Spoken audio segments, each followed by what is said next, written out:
Boa noite, pessoal, tudo bem com vocês?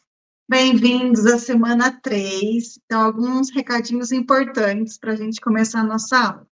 Então, hoje já está aberta a Semana de Conhecimentos Gerais. Então, lá na página inicial do estúdio tem o banner que você pode acessar, assistir as palestras, daí tem a atividade da semana.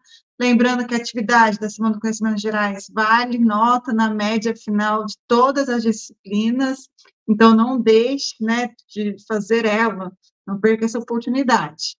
Atividade 1 e mapa estão abertos. Eu gravei um vídeo explicando a atividade mapa, tentei ser o mais detalhado possível para ficar bem claro como é o desenvolvimento, mas qualquer dúvida vocês podem mandar lá no Fale com o Mediador, que eu respondo tranquilamente, tá? Mas durante as aulas, né, ao longo das semanas, a gente vai vendo os conteúdos e eu vou relembrando sobre o mapa para vocês conseguirem fazer todas elas tranquilamente, beleza? E falando sobre o mapa, né, hoje é uma aula que fala sobre o mapa. A gente vai ver o nosso primeiro... Opa, ficou cortado aqui, deixa eu arrumar. Hoje a gente vai falar sobre os nossos primeiros processos de fabricação, né, em si, que é o processo de conformação mecânica, que vai ser a laminação e o forjamento. Então, dois processos bastante conhecidos. Ó, pronto, agora arrumou. O toque estava batendo. Então, a gente vai falar sobre a laminação e o forjamento. Então, nossos dois primeiros processos de conformação mecânica. Lembrando, então, que conformação mecânica são os processos de fabricação mecânica, que eu tenho a força, a tensão como a variável principal de processo. Então, eu aplico uma tensão que vai deformar esse meu material, e daí, deformando, vai ficar no formato que eu desejo. A gente vai entender um pouco sobre esses dois processos. Primeiro, né, relembrando, conformação mecânica, então. Então, o processo de fabricação mecânica, então, as modificações da forma são provocadas pela aplicação de uma tensão externa. Então, aplico uma tensão, causa deformação. Em alguns casos, eu também tenho a temperatura como variável. Lembra lá, tensão é a minha variável principal, mas eu posso trabalhar com temperaturas para deixar o meu material mais maleável e tentar diminuir as tensões que eu aplico para deformar. Mas sempre essa temperatura é abaixo da temperatura de liquefação, né? Eu não quero fundir no material, quero, né, deixar ele líquido. Eu só quero mudar um pouco a estrutura dele para deixar ele mais suscetível a receber as tensões e a deformação que eu estou aplicando. Essa temperatura é sempre uma temperatura acima da temperatura de recristalização do material. Então, eu aqueço ele para facilitar a tensão e conseguir ter a deformação plástica, né? Então, nesses processos, as tensões aplicadas geralmente são inferiores ao limite de ruptura. Eu não quero que quebre o meu material, porque quando eu quero que haja a ruptura, é o processo de usinagem. Aqui na conformação mecânica, eu não quero a ruptura. Então, as minhas tensões são abaixo da tensão de ruptura do material. Por isso que é importante conhecer o seu material para saber qual o processo que você vai trabalhar. Então, esses são os processos de conformação mecânica, ou conformação plástica, você pode encontrar na literatura. Os processos de conformação plástica, a gente pode classificar eles de acordo com o tipo de esforço predominante no processo. Então, vamos entender o que é isso. Primeiro, eu tenho o processo de conformação por compressão direta. Predomina a solicitação externa por compressão. Então, a tensão que eu vou estar aplicando nesse processo é uma tensão de compressão sobre a peça de trabalho. Então, nesse grupo, a gente pode classificar, né, o forjamento, livre ou em matriz e a laminação. É aí que quem está exercendo a força, a tensão para deformar o meu material é por compressão direta. Então, lá, a laminação a gente vai ver que é a força de compressão dos polos pela chapa que você está afinando, né, reduzindo a espessura, forjamento, ó, o martelo, a matriz está lá comprimindo, é por compressão direta, essa tensão de compressão está sendo aplicada diretamente na peça de trabalho. Quando eu tenho uma compressão por indireta, então aqui é o segundo caso, as forças externas aplicadas sobre a peça podem ser tanto tração como compressão. Então, as forças que eu estou aplicando na minha peça pode ser por compressão ou por tração. Porém, as que efetivamente provocam a conformação plástica são de compressão indireta, desenvolvidas pela reação da minha matriz e na minha peça. Então, basicamente, nesse caso, eu tenho tração e conformação presente nesse tipo de processo. Porém, quem está executando, de fato, a deformação, a mudança de estrutura, é a compressão da matriz com a peça. Então, pensando nisso... Ai, o mouse está...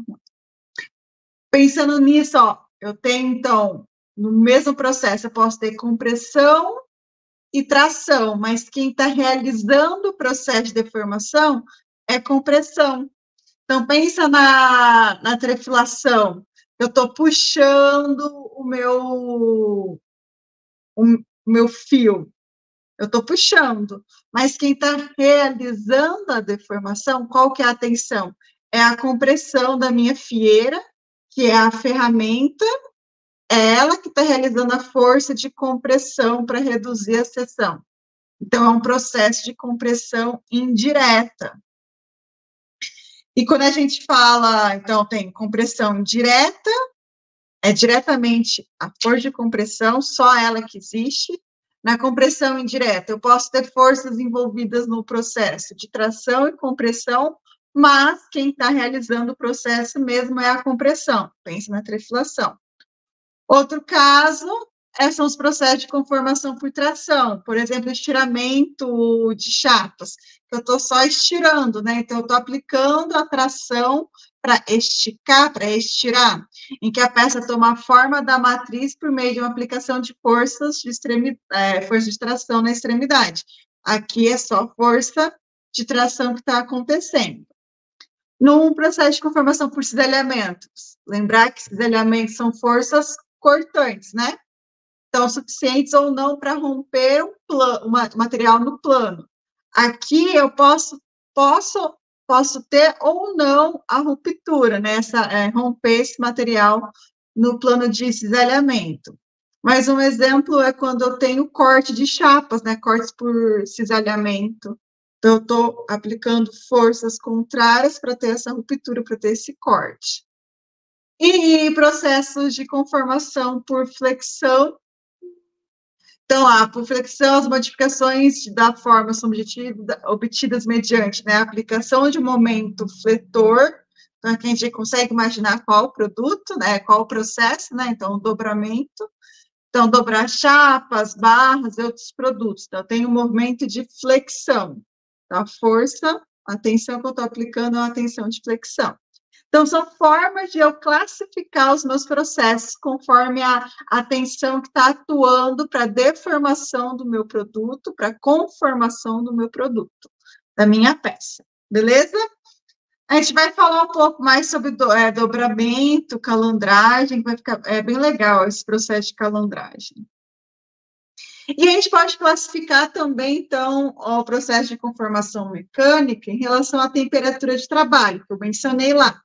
Então, em relação a essa temperatura, eu posso chamar o meu trabalho de conformação mecânica, um trabalho mecânico a frio ou um trabalho mecânico a quente. Então, a gente já consegue ver que a frio, então, eu não vou ter a presença da temperatura como uma variável de impacto, e no trabalho a quente eu vou ter uma temperatura.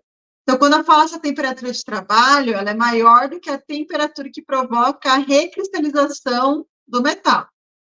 O processo é designado como trabalho a quente. Então, quando eu tenho essa temperatura acima da temperatura de recristalização do metal, ele vai ser um processo de conformação, trabalho mecânico a quente. Se essa temperatura está abaixo dessa temperatura de recristalização, já é um trabalho a frio, é uma conformação a frio. No trabalho mecânico a frio, a gente tem, provoca-se o aparecimento de metal, de um fenômeno, né, chamado de encruamento. Então, meu material encrua, basicamente, né, com essa deformação, eu aumento a resistência mecânica. Então, quanto mais eu estou lá aplicando tensão para deformar ele, mais ele fica resistente a receber essa deformação plástica. Então, ele permite aumentar a resistência mecânica de certos metais não ferrosos que não são endurecíveis por tratamento térmico. Lembra lá da última aula que eu falei do aproveitamento da forja do martelo para fazer um tratamento térmico? Então, aqui é parecido. Eu uso o trabalho de conformação a frio, com uma temperatura abaixo da recristalização, para aumentar a propriedade da resistência mecânica. Normalmente, materiais que eu não consigo fazer tratamento térmico para aumentar. Então, com a conformação, lá aplicando tensões, o próprio material ele vai se encruando, ele vai aumentando essa resistência mecânica. Já no trabalho a quente, a deformação plástica é realizada numa faixa de temperatura e durante determinado tempo em que o encruamento é eliminado pela recristalização do metal. Então, eu aqueço na temperatura que o meu cristal, a minha estrutura cristalina, não vai conseguir criar esse encruamento. Então, ela não vai ficar bloqueando a deformação plástica. Então, por isso que a gente fala, né, trabalha quente para ajudar na tensão, para melhorar a deformação plástica do material. E eu vou ter casos e casos que vai ser interessante aplicar um tratamento, um trabalho mecânico a frio ou um trabalho mecânico a quente. Então, vai ter cenários, processos que vão se enquadrar em cada um desses cenários. A gente vai falar mais sobre eles ao decorrer dos processos. Então, vamos lá para o nosso primeiro processo. Então, o processo de laminação. A laminação é um processo de conformação que essencialmente consiste, então, eu tenho a base de um corpo sólido, então, a minha peça, entre dois cilindros, que são as minhas ferramentas, que vão gerar na mesma velocidade periférica, mas em sentido contrários. E, principalmente, o principal objetivo dela, então, vai ser a redução da espessura. Então, esses meus rolos, né, esses meus cilindros, vão estar comprimindo para diminuir essa espessura da minha chapa, e, consequentemente, quando diminui a espessura, a largura e o comprimento aumenta, né? Pensa abrir massa de pizza, de pão, quanto mais você vai passando o rolo, vai afinando, mas vai abrindo e alargando a sua massa. Então, essa é a ideia. Lembra lá que a gente falou sobre o processo, trabalhar com a estrutura? Na laminação, eu tenho uma ordenação, né? Os meus grãos ficam bem alinhados no sentido da laminação.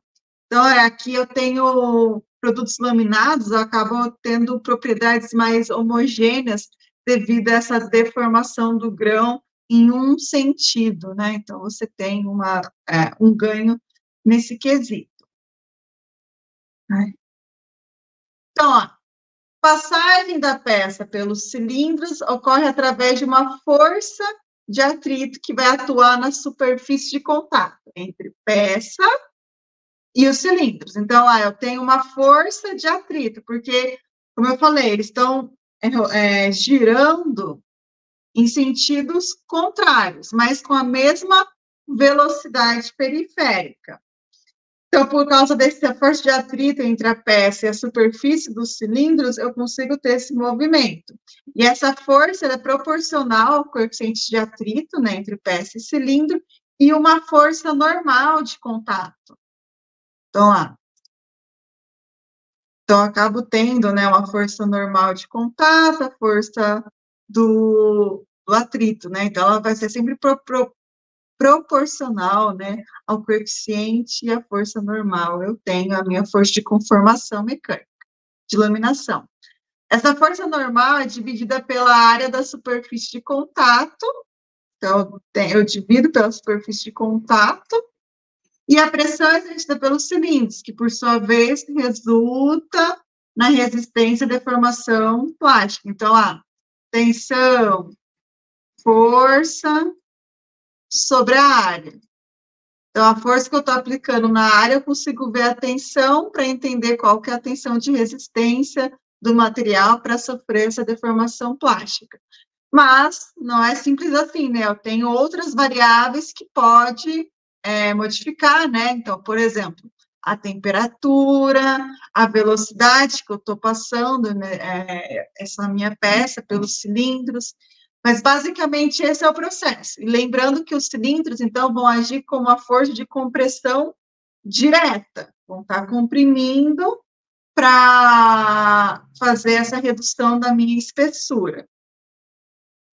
Então, quando eu tenho a laminação a quente, então eu tenho uma temperatura de trabalho acima da temperatura de recristalização do metal da peça, né, a fim de reduzir essa resistência à deformação, a diminuir essa tensão que eu vou ter que aplicar. Porque, pensa, a tensão que eu aplico, a força sobre a área, ela tem que ser maior que a tensão de resistência à deformação plástica, mas inferior à tensão de ruptura. Dependendo de alguns materiais, eu tenho a fase elástica, lembra lá do gráfico tensão-deformação? Né? Tensão, deformação, eu tenho alguns materiais que a fase elástica, ela vai com uma tensão muito alta para depois começar a fase plástica. Então, a tensão é muito alta. Então, eu aplico essa temperatura para amenizar, para ter melhorar essa tensão, essa resistência à tensão, porque, mesma coisa, eu vou aplicando tensão, ela vai mexendo na estrutura, pode encruar, então eu aqueço para evitar esse encruamento, que é essa resistência à deformação plástica, e eu ajudo a diminuir as tensões para ter essa deformação plástica. Então, essa laminação a quente, então, portanto, né, comumente aplica em operações iniciais, operações de desbaste. Então, por exemplo, em partes que eu tenho a redução de espessura muito grande. Então, vai lá. Eu quero reduzir de 10 para 1, por exemplo. Eu vou ter que aplicar uma força muito grande. Então, eu aqueço para ajudar a diminuir essa resistência e conseguir desbastar, reduzir uma seção maior, ter essa redução maior no começo. E daí, na fase de acabamento, o material vai resfriando por conta própria, e daí eu só vou fazendo reduções para fazer um acabamento superficial, atingir as medidas necessárias finais. Então, normalmente, laminação a quente, etapas iniciais, para ter essa facilidade de redução de grandes espessuras, né? Grandes seções. Então, laminação a frio, trabalho a temperatura abaixo da temperatura de recristalização ou temperatura ambiente. Aqui eu vou ter, o material, então, vai apresentar uma maior resistência à deformação e vai começar com o processo de sofrer essa força a criar a resistência a essa deformação mecânica, deformação plástica, o encroamento. Então, não permite que eu vou ter uma intensidade elevada de redução de área. Eu não vou conseguir reduzir de 10 para 1 em uma passada só no meu cilindro.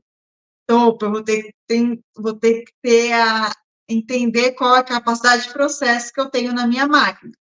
Normalmente é utilizado um tratamento térmico de recozimento, que basicamente é você aquecer para aliviar a estrutura novamente, para daí você continuar a sequência de passos. Então, por isso que eu falei, né, laminação a quente. No começo, que eu consigo, então, com a temperatura, evitar esse encroamento e consigo uma deformação plástica maior, e daí ele vai resfriando, vai chegando na temperatura ambiente, ele vai criando essa resistência à deformação plástica e já consigo, então, adquirir umas propriedades mecânicas finais mais controladas, então, exigidas pelo meu produto final. A laminação, né, as temperaturas estão na laminação e as de reconhecimento têm limite, superior e inferior, definidos criteriosamente em função do tipo de material. Então, qual que é a temperatura máxima que eu vou trabalhar? Qual que é a temperatura de recozimento durante a laminação a frio? Então, tudo isso eu tenho que entender qual o material que está sendo processado e qual é a condição do processamento, né? Então, qual é a máquina que eu tenho, a potência da minha máquina, qual é a capacidade produtiva dela, eu vou entender qual que vai ser a temperatura que eu vou trabalhar, seja no processo de laminação a quente ou só no recozimento para alívio de tensão na laminação a frio, beleza? Então, a laminação a quente, o conjunto de 2 cilindros é utilizado para as primeiras etapas, de redução de seções maiores, de tal modo que a peça vai sendo conduzida diversas vezes para o passe entre esses cilindros. Então, eu vou lá na laminação a quente inicial, eu vou reduzindo a espessura, pode ser uma redução mais drástica, mas eu posso passando várias e várias vezes e reduzindo essa distância para diminuir a espessura. Então, nas etapas finais de laminação, já está o trabalho a frio e a diversos conjuntos de cilindros dispostos em sequência. Então, na laminação a quente, eu posso ir passando por um mesmo conjunto de cilindros, aquecendo, né? E lá no final, eu acabo tendo uma sequência de cilindros, que daí vai diminuindo o afastamento entre eles e vai fazendo o acabamento necessário. A sequência, o número de passes, vai depender bastante qual que é a condição inicial da sua peça, qual que é a forma, a natureza, qual que é a condição final que você tem, qual que é a dimensão, formato, acabamento superficial, as propriedades mecânicas e propriedades metalúrgicas também, porque laminação a quente, laminação a frio também trabalha na metalurgia do material. Então, as propriedades metalúrgicas dele também mudam e eu também preciso controlar ela, entender como ela se comporta. No processo de laminação, o trabalho é traçado por meio de um conjunto, então, dos cilindros, dos rolos. Então, devido ao atrito da interface cilindro e a peça e as forças compressivas, né? As tensões de compressão, eu consigo reduzir a espessura da peça ou até mesmo alterar a seção transversal, dependendo, né, o perfil que eu vou querer, eu consigo fazer um posicionamento dos meus cilindros e fazer a laminação deles. Os tipos de laminador, de rolos, né, dos meus cilindros, utilizados nos laminadores, dependem da forma, do tamanho, da distância entre os cilindros, né, o contorno, de centro a centro, isso vai mudar. Mas, por causa do trabalho, da força, das limitações do equipamento, né, a laminação é feita sempre em etapas. Eu passo uma série, depois eu vou para outra série, né, eu vou fazendo passo a passo, até conseguir a espessura desejada que eu quero. Então, em relação à configuração do laminador, eu tenho alguns tipos que vão mudar em relação ao número e à posição dos cilindros de laminação. Então, o primeiro é o laminador duo, o próprio nome diz, é quando eu trabalho com um laminador com 2 cilindros, que vão girando somente numa direção, o que obriga a peça laminada a retornar por cima. Então, aqui, eu só tenho a redução de espessura em um único sentido, o do normal. Então, ele vai só reduzir em um sentido. Para passar novamente, ele vai ter que vir por cima ou pelo lado, né, e entrar novamente e seguir o mesmo sentido de laminação. Então, eu tenho que voltar, né, como acaba, volta para o começo e passa de novo, volta e passa novamente. Daí eu posso ir reduzindo a distância para diminuindo a espessura. Já o laminador de retorno por cima, a sua aplicação atualmente é menos comum que o duo, menos comum que o duo reversível. Esse último pode ser movimentos de rotação dos cilindros nos 2 centímetros, permitindo a passagem da peça pelos cilindros na direção ida e volta. Então, esse duo reversível, ele vai e volta. Ele consegue fazer a laminação indo e voltando. A peça não precisa voltar lá para o começo para fazer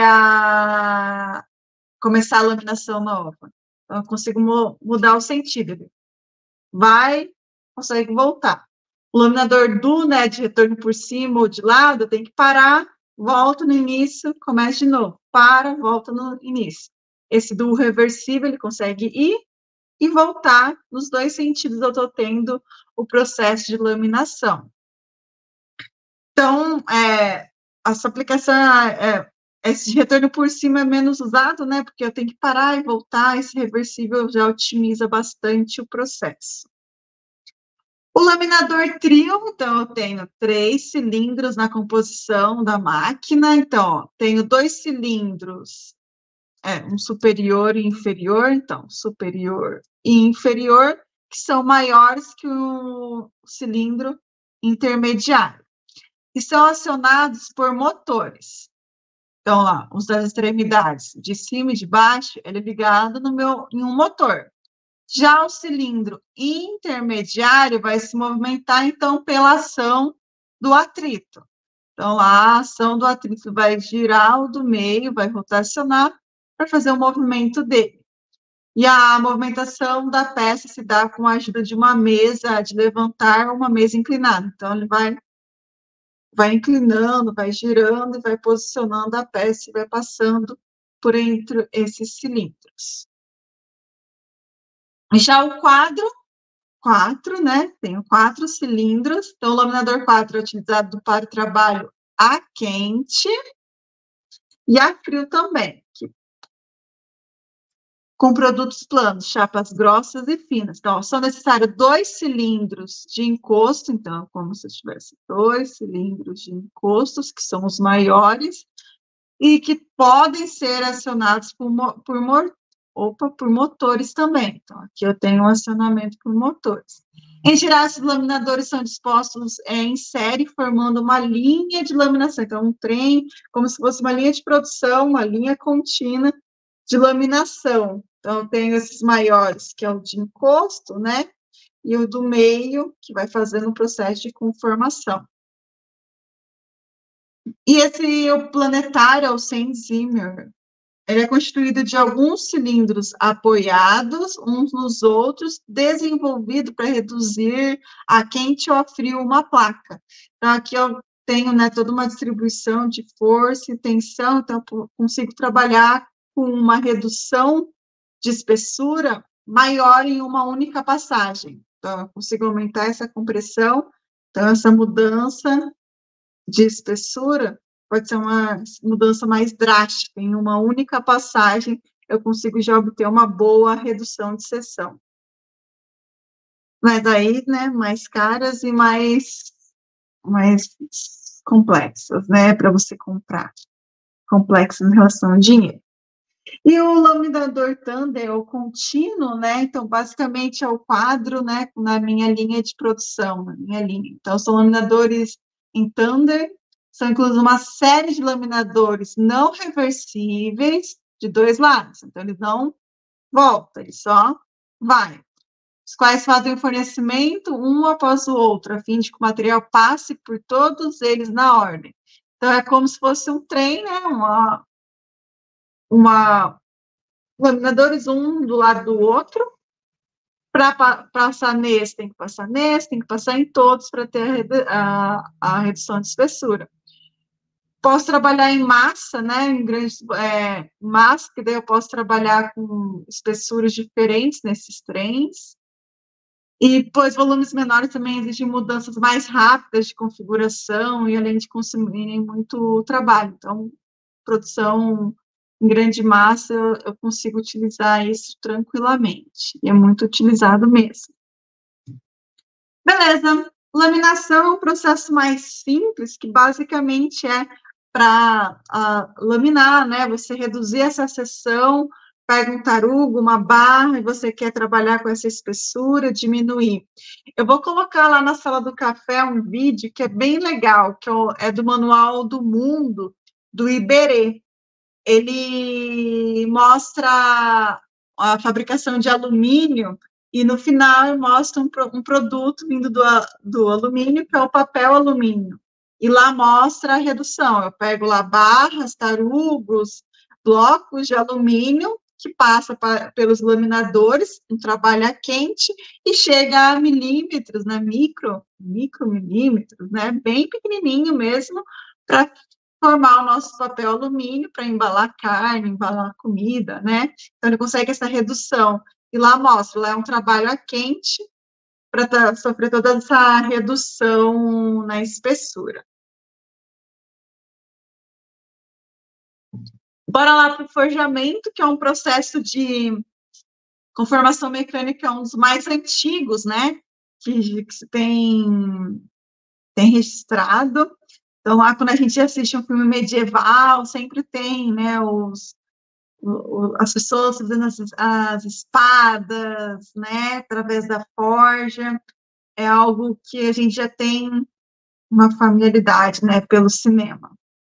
Mas não é um processo que, por meio que obtém a minha forma desejada, através do martelamento ou aplicação gradativa de uma pressão. Então, eu estou martelando pelo impacto, né, da minha força compressiva, eu estou deformando para chegar na forma desejada.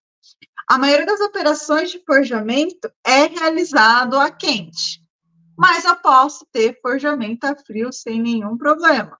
Só tem que lembrar que vai ter o encruamento, ele vai aumentar a resistência à deformação plástica, vai encruar, e daí pode quebrar, né, levar a ficar fragilizado. Então, normalmente é um trabalho a quente, a forja.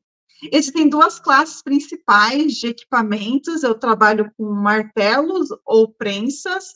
Os martelos provocam a deformação do metal por impacto, e as prensas submetem o metal por uma força de compressão em baixa velocidade. Então, eu vou aplicando, vou mudando bem devagarzinho a pressão de compressão sobre o meu material.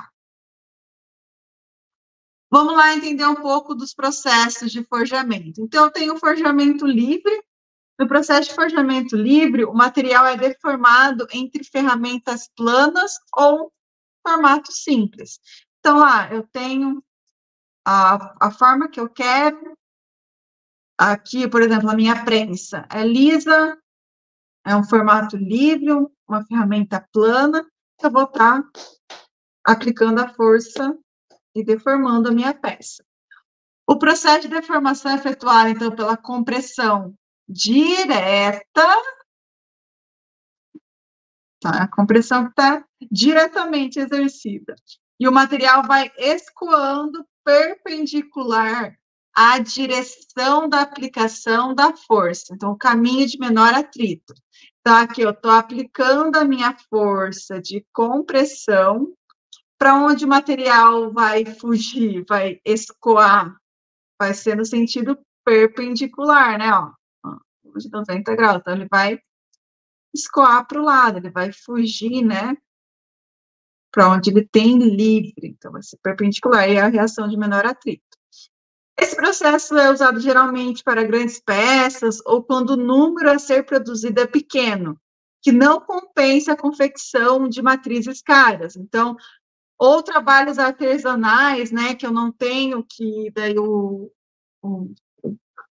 operador vai forjando no formato que ele deseja, então não tem uma matriz pronta, da formato pronto, ele vai moldando. Então, basicamente, eu tenho peças grandes, porque também pensa fazer uma matriz de uma peça grande, não é meio viável, né, a operação.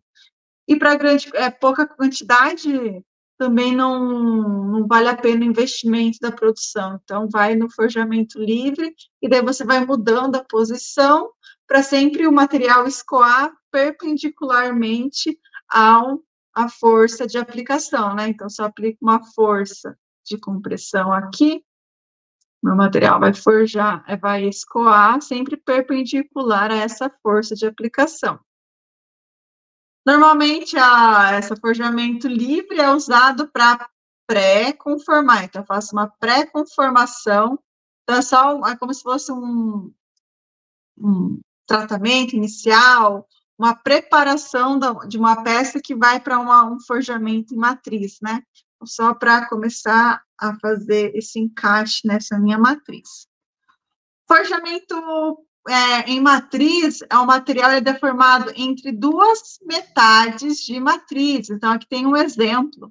Então, eu tenho, né, a minha matriz, os negativos, coloco meu material lá, e vai sendo, então, deformado, comprimido, dentro dessa matriz que já tem o formato final da peça. Então, já tem a forma desejada, essa minha matriz.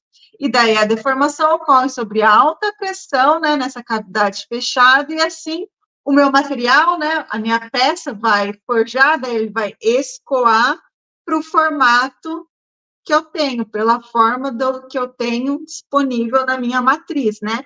E aí eu consigo, nessa forma de forjamento em matriz, peças forjadas com tolerâncias dimensionais mais estreitas, porque eu já faço a minha matriz no formato, dimensão que eu desejo. Então, eu já tenho um controle dimensional, quando eu trabalho com forjamento em matriz, maior que com forjamento livre. Forjamento livre, normalmente, vou ter que passar por uma usinagem para retirar rebarbas, né, fazer o acabamento superficial, ou trabalhar até mesmo na dimensão. Aqui eu já consigo essa tolerância dimensional mais estreita. Mas é necessário, então, a produção de grande volume para compensar a fabricação desses moldes, né, dessa matriz, porque pensa, essa matriz não é qualquer matriz, né, uma matriz tem que ser resistente a essas forças de compressão que vai estar sendo aplicada, essa alta pressão nela. Então, não é qualquer material que eu vou fazer essa minha matriz, então tem que valer a pena o investimento. Então, a quantidade, o volume, tem que valer a pena o investimento nessa minha matriz. Então, eu tenho forjamento livre ou forjamento por matriz, né? Que é em relação a como eu vou estar aplicando a força, se vai ser um ambiente mais livre ou vai ser já pré-determinado o formato da minha peça. Mas daí eu tenho a máquina que vai aplicar essa força ou essa pressão. Eu tenho o martelo e as prensas, né? Então, no martelo, a força é provocada por um peso cadente, porque no martelo é por impacto, a conformação, né, o forjamento.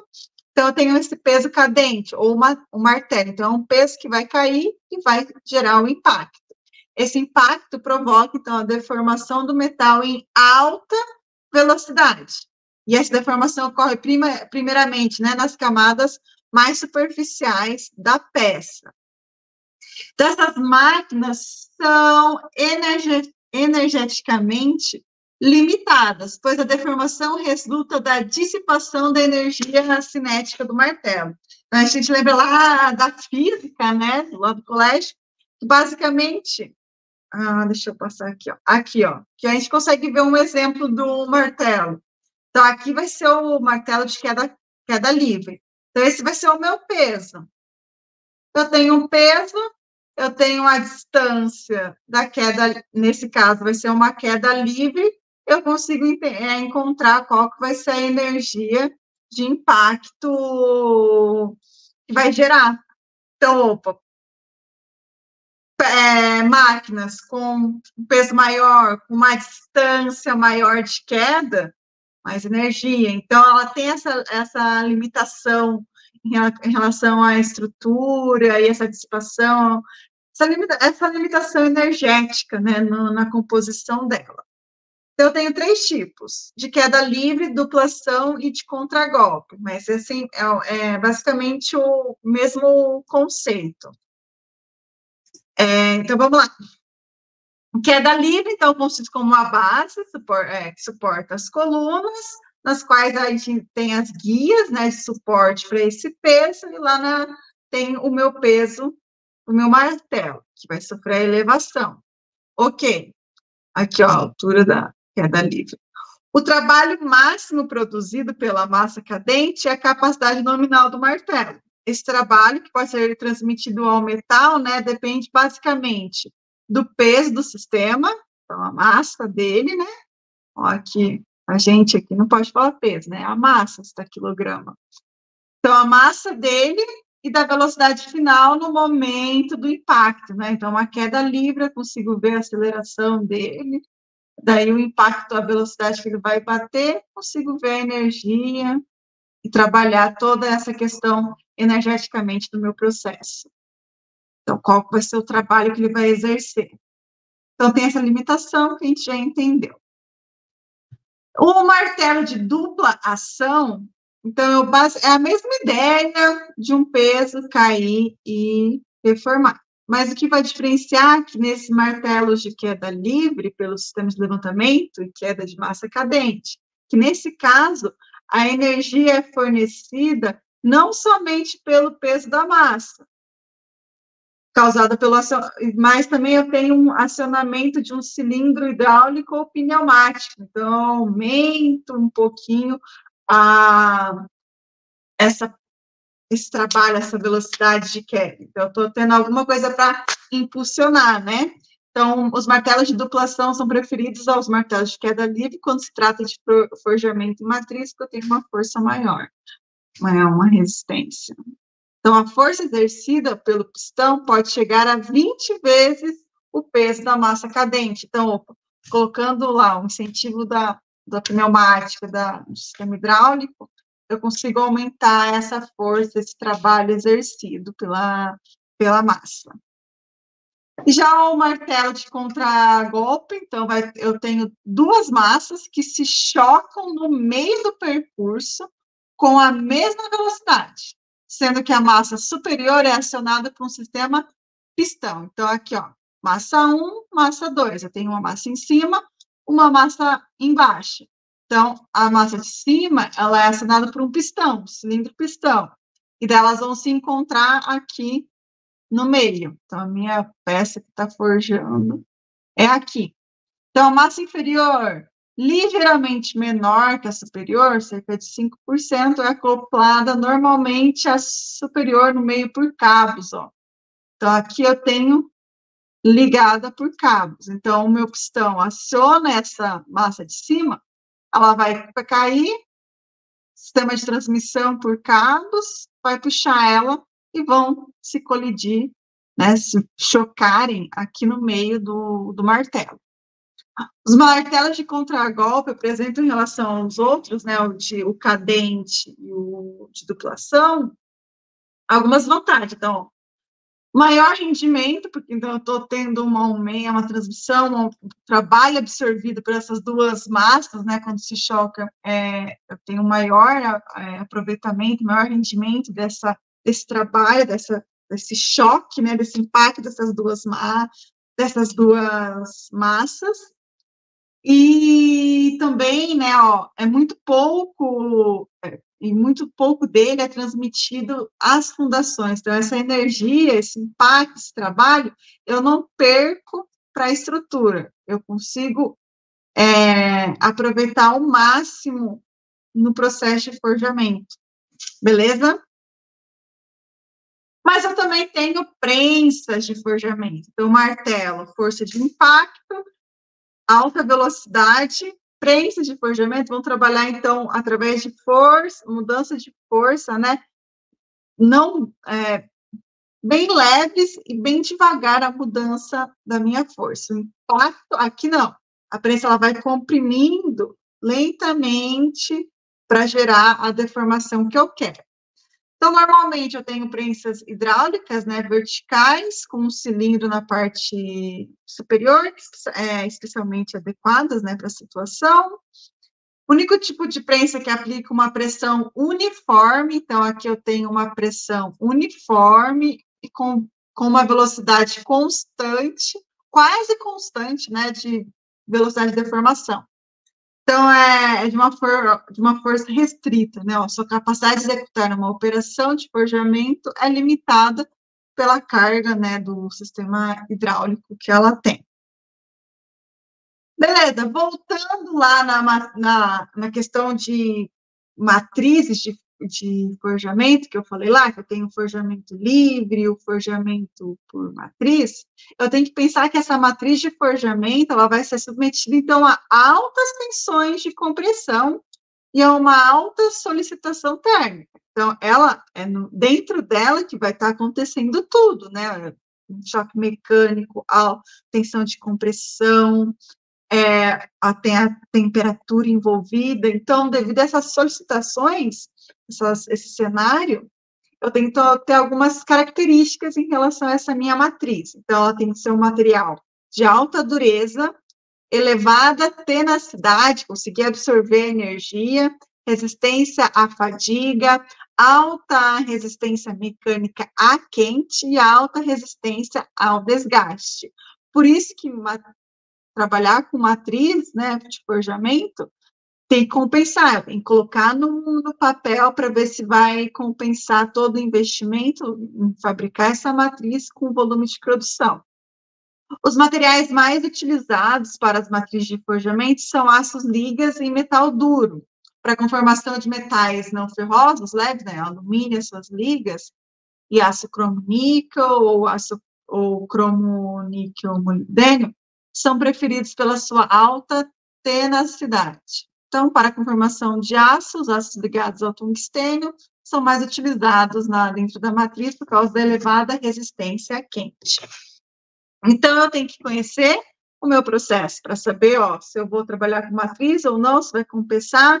Tá, mas eu preciso realmente da matriz. Qual material que eu vou trabalhar? Tem que ser um material resistente, duro, uma boa tenacidade, uma resistência à fadiga, uma boa resistência à mecânica, a quente, entender como que ele vai sofrer as consequências no meu processo de forjamento. E lembrando lá, novamente, do caso do martelo, é você conectar o tratamento térmico de peças forjadas, né? Então, as peças forjadas são submetidas a tratamentos térmicos posteriores, né? Com a seguinte finalidade: remoção das tensões internas introduzidas durante o forjamento e o esfriamento, né, desse forjado. Então, eu vou aplicar um processo de tratamento térmico logo em seguida para trabalhar tudo que foi todas as tensões produzidas internamente dele, trabalhar com a homogeneização da estrutura. Lembra lá que no martelo, quais são as primeiras camadas que sofrem? São as camadas superficiais. Então, eu faço tratamento térmico para trabalhar com essa homogeneização, diferente da laminação, que a laminação tinha lá o contorno de grão, era um contorno de grão que seguia o sentido da laminação. Aqui eu não tenho sentido para organizar os meus grãozinhos, pensa lá os meus cristais, minha rede cristalina. Então, então eu vou trabalhar com essa homogeneização da estrutura e também consigo melhorar a usabilidade dele e algumas propriedades. Então, são recozimento e normalização, né? Você aquecer ele um pouquinho, uma temperatura um pouco acima da recristalização, só para você voltar aos grãos, sim, voltar numa estrutura e trabalhar com eles e garantir propriedades mecânicas adequadas. Gente, era isso. Hoje eu falei bastante coisa, porque é muito conteúdo. A gente vai ver que os processos de fabricação são vários conteúdos que a gente tem que abordar. Então, qualquer dúvida que ficou, mande lá no Fale com o Mediador. Eu vou estar disponível para responder vocês. E espero que vocês tenham gostado. A gente se encontra semana que vem, tá, gente? Até mais. Tchauzinho.